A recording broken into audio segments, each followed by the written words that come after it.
అందరికీ జేబీ. చూశారు కదా, టీవీకే పార్టీ ఆ విజయాన్ని నిజంగా ఎవరు కూడా ఊహించలేకపోయారు. దళపతి విజయ్ ఇంత పెద్ద విజయాన్ని సాధిస్తారా? ఇంత పెద్ద పార్టీ అంటే ఎక్కడ కూడా మీడియాలో ప్రచారం లేదు, ఆయనకు మీడియా లేదు, కేవలం సోషల్ మీడియా ప్రజలు తప్ప ఆయన దేని మీద కూడా ఆశ పెట్టుకోలేదు. విశ్వాసాన్ని మరి ప్రజల మీద వదిలిపెట్టాడు అంతే. నిజంగా గ్రేట్ కదా. అన్నిటికన్నా విషయం ఏంటంటే విజయ్ గారు తమిళనాడులో ఉన్న రాజకీయ నాయకులను ఎవరిని కూడా పల్లెత్తు మాట్లాడలేదు, పల్లెత్తు మాటలేదు. ముఖ్యమంత్రి అంటే ఇప్పటి వరకు ఉన్న ముఖ్యమంత్రి స్టాలిన్ గారిని ఏ ఒక్క మాట కూడా ఆయన అనలేకపోయాడు. అంటే ఈ రాబోయే తరానికి అసొంటి లీడర్ కావాలి.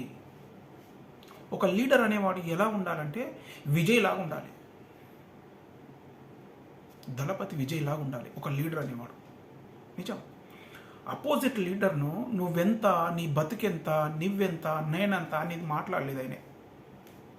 కేవలము దేశం కోసం, అంటే ఆ రాష్ట్రం కోసం, దేశం కోసం, ప్రభుత్వ విధానాల మీద మాత్రమే ఆయన ప్రశ్నించాడు. అది కదా ఉందాతనం అంటే.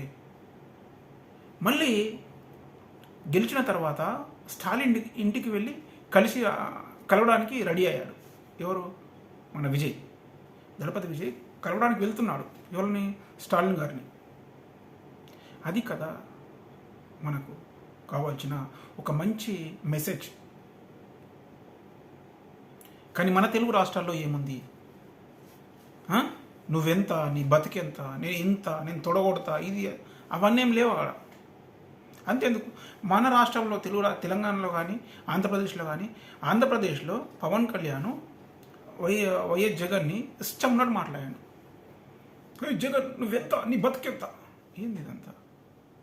అంటే ఒక లీడర్ అయి ఉండి రాబోయే తరాలకు ఏం మెసేజ్ ఇస్తున్నావు నువ్వు? పవన్ కళ్యాణ్ ఒక లీడర్, ఒక మంచి నాయకుడా అని చెప్పేసి అంటున్నారు. అని ఇప్పుడు చెడ్డ నాయకుడు అంటున్నారు. మళ్ళీ అసలు నాయకుడే కాదు, వేస్ట్ అని చెప్పేసి అంటున్నారు. ఆయన ఒక 10 మందికి ఇన్స్పిరేషన్గా ఉన్న పవన్ కళ్యాణ్ అనే ఒక వ్యక్తి, ఏ జగన్ నువ్వెంత, నీ బతికెంత, ఏందది?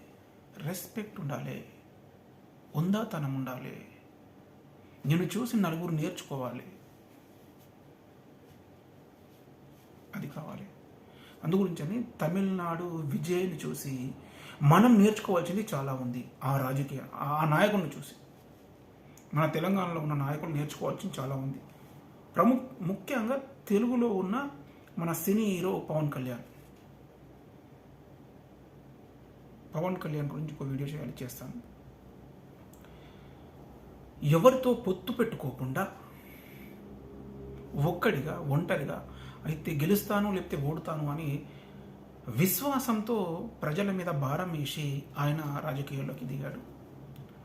110 సీట్లు గెలిచి ప్రజలకు ఒక గట్టి నమ్మకాన్ని ఇచ్చాడు.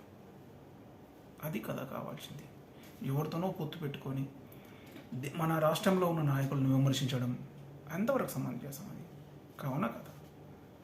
అందుగురించనే ఒక నాయకుడి లక్షణాలు, ఆ నాయకుడిని చూసి ఇతరులు నేర్చుకోవాలంటే విజయ్ని చూసి నేర్చుకోవాలి. నాకు తెలిసి ఇది 100% విజయ్ని చూసి నేర్చుకోవాలి. ఎందుకంటే ఏ ఒక్క పల్లెత్తు మాట కూడా